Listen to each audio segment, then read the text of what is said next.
சேலத்தில் ஒரு district judge ஒரு லேடி பதவி ஏற்கிறாங்க. சேலத்தில் டிஸ்ட்ரிக்ட் ஜட்ஜ் வந்து நின்ன உடனே அங்கே இருக்கிற எல்லாரும் சல்யூட் போட்டு கார் கதவை திறந்து விடுறாங்க. அந்த இறங்கின லேடி டிஸ்ட்ரிக்ட் ஜட்ஜு இப்படியே சுற்றி இப்படி பார்க்குறாங்க. அங்கே மரத்தடியில் ஒருத்தர் டீ விற்றுக்கிட்டு இருக்கார், சைக்கிளில் வச்சு டீ விற்றுக்கிட்டு இருக்கிறாரு. அவரை பார்த்துட்டு அந்த அம்மா என்ன பண்ணாங்க, இந்த கூட்டத்தை தள்ளிட்டு நேராக அவர்கிட்ட வந்து அவர் காலை தொட்டு கும்பிட்டுட்டு உள்ளே போகிறாங்க. நான் இந்த டிஸ்ட்ரிக்ட் ஜட்ஜு போஸ்ட்டுக்கு உள்ளே போகிறாங்க. யாருக்கும் புரியல, என்னடா இவ்வளோ பெரிய போஸ்ட்டில் வந்துட்டு ஒரு டீ விற்கிறவன் காலில் போய் விழுந்து கும்பிடுறாங்களே யாருன்னாங்க. என் தந்தை, என் அப்பா டீ விற்று என்னை படிக்க வைக்க வேண்டும் என்று படிக்க வைத்தார்.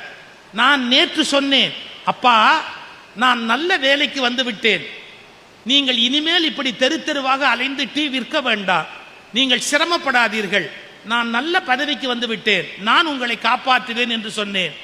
மானமுள்ள என் அப்பா சொன்னார், உன் செலவில் வாழ்வது என்னுடைய தலையெழுத்தல்ல, என் உழைப்பில் தான் என்னால் வாழ முடியும் என்று இந்த வேலையை நிறுத்த முடியாது என்றார். என்ன யோசிச்சு பாருங்க, நீ சம்பாதிச்சு உன் பிள்ளைய காப்பாத்து, நான் உன் செலவில் வாழணுன்ற அவசியம் ஒன்றும் இல்லை, எனக்கு தெரிஞ்ச வேலை இதுதான், நான் டீ வித்து நான் எப்படியோ வாழ்ந்துக்குவேன், நீ போ அப்படின்னு என்ன எங்கள் அப்பா அனுப்பிச்சு வச்சாரு.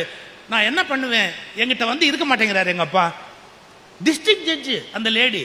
நான் கற்பனைக்கு சொல்லலை ராஜா, நம்ம அம்மா நம்ம அப்பா சில பேர் யாரோ நமக்காக தியாகம் பண்ணி நம்மளை வளர்த்துருக்கிறாங்க. அவங்க கனவுகளை எல்லாம் கொன்னுடாதீங்க, அவங்க கனவுகளை எல்லாம் அழிச்சிடாதீங்க, அவங்கள காப்பாற்ற வேண்டிய பொறுப்பு நமக்கு இருக்கு அப்படிங்கிற ஒரு உணர்வோட நீங்க இங்க படிக்க வரணும்.